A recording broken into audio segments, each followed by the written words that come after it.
The year is 1991. At 6 p.m. a baby was born. After a C-section, he checks out for a boy. The doc has seen his rejoiced parents before. They check his size, weight, color, everything is the norm. After they scribble down a few notes, they give the parents a pen and say sign this form. Once he's wiped out from all the goo, he's given some clothes. Once they're done, the boy's given to the parents to hold. Brown hair, brown eyes like his dad, and he's got his dad's nose. But like competitor, his overall facial structure resembles his mom the most. And man, is he eager to walk. After eating and sleeping all day, he's decided that it's time to crawl. Whoa there, hold on, I hope you can hear me when I talk. You'll get there in due time, but be careful, your body's still very fragile and soft. He knows it too, that's why when he's on the floor left to himself, he begins to plot. Wait, did you see that? Did you see it? He keeps trying to go towards the wall. Look, you see? He keeps wriggling his body, reaching a few inches, but then falls. Keep trying, little man, don't stop. In no time, your feet will launch you up, just watch. Then suddenly one day while they're sitting down watching TV, on their pants they feel a tug, and another. They turn their heads and what they see is the cause of their gasp, because very slowly as their son pulling himself up to his feet. Dumbfounded, they both stare and find themselves unable to speak. After a few seconds, they both come to life, pick him up, and place a kiss on his cheek. The same thing happens every day for about a week. It's a miracle and all, but in a moment of doubt, she asks, "Don't you think this happened just a little bit too late?" He responds, "I honestly don't know, but let's be thankful he's doing it now. Let's go to bed and get some sleep." His eyes begin to close, but hers are still wide open. Unable to shake her concern, her vision eventually turns dark and her head fills with melatonin. And in her subconscious, today's events begin to float. Praying that it's nothing terrible to deceive her and its true intentions will eventually begin to show themselves. "Are you okay? What's wrong, honey?" "I don't know, but I was just playing and my legs felt on it." "What do you mean? Can you show me?" "Well, I was playing with my toys. I had my legs crossed. I wanted to get up, but I started struggling." I think that it could be because you were sitting down too long and your legs got numb. These types of things always happen. Just be careful, give your legs time and a little rub. There's no need to panic. Unfortunately, that wasn't the truth, but little did she know that it would unravel real soon. With time, her son's life-altering events would come into view. These types of things would come to interfere in their daily lives again and again. It didn't matter how much time bent over legs crossed on the floor he spent. The cause of these mysterious happenings would inevitably come into question, and it would only worsen even after they got the message. Yet, even with her concerns dealt with and the culprit caught red-handed, they would search endlessly for anything they could do, knowing that no matter what, in the end, despite all their efforts, one day their son would lose. But that's still a long time far away. For now, let's focus on what's going on with his body and pray that it's nothing serious. "Mom, where are we going? I'm scared."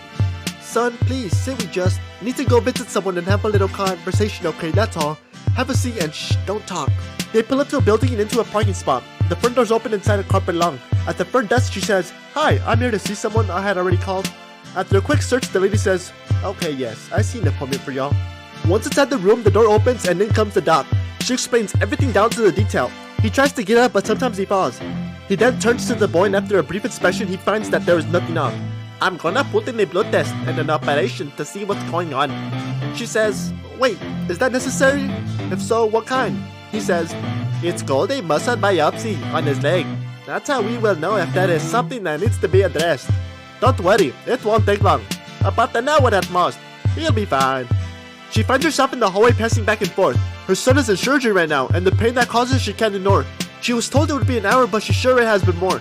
Just then a guy walks up to her with the results and reveals that the test came back a bit abnormal.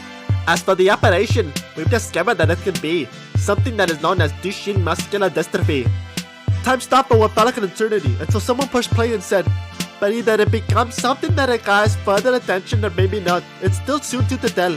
We will have to keep watch." "Well, thank you, Doc. Seriously, it means a lot." On their way home, they pass by the store to pick up a small cake. Although after what just happened, she feels the need to brighten their day. As she takes it out the bag, a smile appears on the boy's face. A candle here and there will help their mood elevate. Then the boy turns them off, one by one. 2, 3, 4, 5, 6, 7. It's not his birthday, but why not enjoy slice of heaven? You know, there is nothing wrong with having a second. But the fun wouldn't last. As time refused to become an ally, a year went by slow but fast. The disease would continue its deadly assault on its victim, and as a result, the more the boy would collapse. But it wasn't all completely bad. His legs still worked and he could still walk, but after much effort and strength, standing tall through this became a task. Every day he woke up with the will to walk, but it would slowly dissipate as it met its match. And as much as he hated to admit it, he was slowly losing his stance. New Year's came and went, another day where the disease would continue to spread. He could have sworn he could even feel its effect. It's almost as if the entire experience had somehow established in him a spidey sense. A tingle would surge through his lower body, causing his legs to bend. He was done, he was fried, and he was sick. No more did he want to deal with what his life was becoming, he was ready to call it quits. But just as he was starting to lose hope, around the corner from there was waiting a little gift. Even though it wasn't, it kind of felt like Christmas. Now for most kids, the privilege to drive doesn't arrive till around their teens. But for him, it would arrive real early as 10. And there it was, before his eyes. He wanted to scream. He was struck. What a surprise. He was finally free. It was battery powered with a cable so it could be plugged. It was ready once there was a green light. He had held his breath, he exhaled, and he could breathe. His entire face became flushed. If he was alone, he would have let out a little cry. But he wasn't. It was time. He was gonna savor his treat. Hoisted up and onto his ride, the feeling was clutch. After 3 years, hope had been restored in his life. Now to order some upgrades, he planned to burn rubber down the street. Even with half your body completely immobile, every day you found a way to remain still hopeful. Even though you would have no idea as to what the future would hold, in between all these moments, you would find a way to feel joy. And so that became your new life for a bit. Every morning you would get hoisted onto your chair to sit.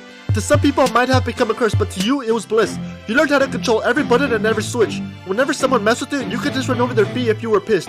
You wound up meeting other people who were just like you and who made you feel no different. You learned to live a life with a new vision, but soon you would learn to realize that just to live would become your new mission. Because every day that passed, a new wave was getting ready to hit. If you could have received a prognosis, it would have read you in a few years, about 5 or 6. It was almost like an innocent, clueless kid at the beach wondering where all the water is going as it continues to recede. And there he stands, curiosity taking over, waiting for it to return until it's too late and the wall chases after him, sweeping him off his feet. Little did he know that behind the scenes, the disease was continuing to affect him in a way which he could not see. It wasn't until it was too late that in the end, what was required to help prevent further damage was surgery. The word itself was enough to scare anyone, even a kid who was only 16. With the muscles in your spine beginning to lose strength, new problems began to unwind, and that turned into the new source of your dismay. From a side angle, it was clear that your straight posture had been withering away. It would take a meticulous procedure to help it stay in place. Being diagnosed with scoliosis after your x-ray was inserted in the illuminator, a metal rod would be inserted in your spine, from the top all the way to the bottom to keep it in a straight line. About 2 weeks is what it took for you to be released. Still, you will later have to endure a few more surgeries. At 17, you got your first brush with pneumonia. That's probably what had you going to the hospital so much. It happened every year during winter. Even with your meds, still no luck. An ICU visit would always solve the problem, and sure enough, even though you always felt better once you left, the following year, once the coughing started, you were right back in there surrounded by doctors running tests. At 19, another dilemma postponed relief. With your lungs in danger of facing defeat, your body kept growing weaker, and along with it, your respiratory system found itself in a daily battle struggling to breathe. The only option was to give it a boost, and the only way to do that was to supply it through a machine. Every night once you got to bed, you would get strapped. Your mouth and nose would be covered, and behind your head it would be strapped. All night long it would provide you with a steady pump of oxygen so you could breathe better and relax. Even though it wouldn't last long, at 21 you had finally reached your last decision. I hate to say this, but the next 4 years you became imprisoned. As if you weren't already, the next cut required immense precision. Your throat had become too weak and you had started to lose your ability to swallow. So the cure to ease both your troubles of breathing and eating, there had to be made an incision, a little cut on your throat, a small one. The first would be for something called a tracheostomy. The second would make your eating loss complete. With a thin knife, a cut would be made to create access to your windpipe. Next, a little tube would be inserted to help you reprise.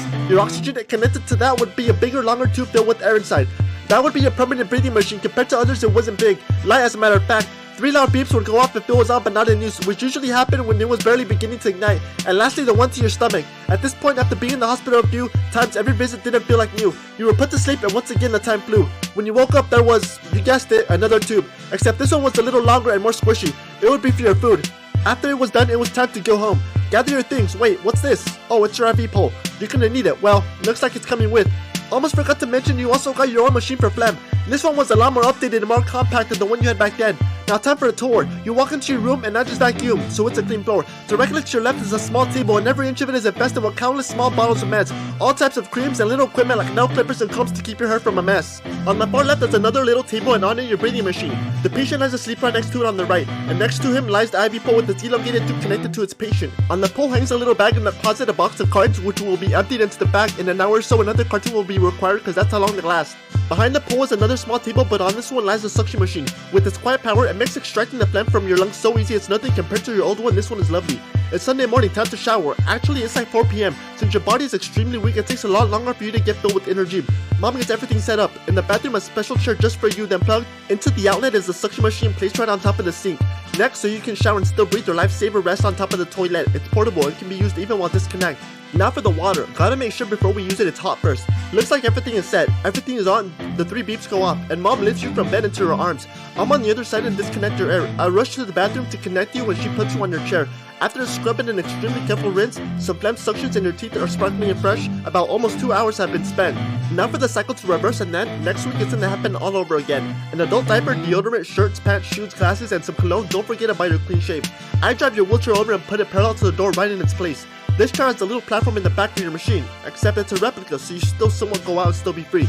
But the disease has taken its toll and you can barely move your fingers and feet. Your therapist recommended some braces for your arms to keep them from shriveling up. It's the least they can do all day. You wear them or as long as you need. You used to be able to drive your chair, but now the strength in your hands and fingers has been completely depleted. With machines keeping you alive in bed, multiple doctor visits making sure all your health levels are correct, it's a miracle that you've lasted this long. It's a blessing. But one day soon, all of this will end. This entire weekly turned yearly routine will turn into a mem. Everything in life, good or bad, doesn't last forever, which is why on that night when you laughed, it felt like it was lasting an entire eternity, yet in reality it probably flew by in no more than a single sec. As much as we would have wanted you to live your life with us at our side, it wouldn't have been fair to you. It would have been selfish considering you weren't doing much living. It was the machines that were doing their job and keeping you alive. Technically you left us twice. The first was temporary, but the second turned out to be permanent. Why? I have no idea. Maybe you still had some fight left in you inside, but it wouldn't last long before it was eventually your turn to see the light.